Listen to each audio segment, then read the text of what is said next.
Welcome to Luca is a Billionaire, where the only thing I invest in is your answers. You start by identifying your iPad model because the button sequence differs. Make sure it's charged at least 20% to avoid interruption. Connect the iPad to your computer with a reliable USB cable and open Finder or iTunes so the machine is ready to detect a recovery device. Once done, disable passcodes or Find My if you can, but proceed immediately to the button sequence step that matches your model to force the device into recovery mode. Now perform the exact button sequence for your iPad. For Face ID models, press volume up, then volume down quickly, then hold the top button until you see the recovery screen. For home button models, press and hold home plus the top or side button until recovery appears. Hold through the Apple logo. That delay is normal.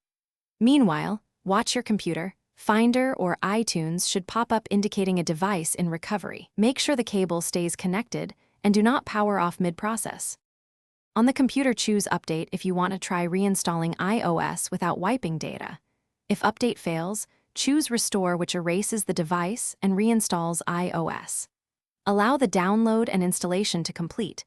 This can take 15–45 minutes depending on connection speed, so keep the iPad connected and avoid interrupting power.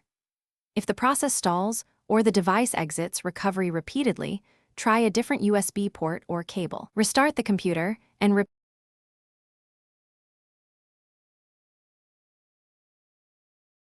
Thanks for watching and please subscribe. It's the best investment you'll ever make.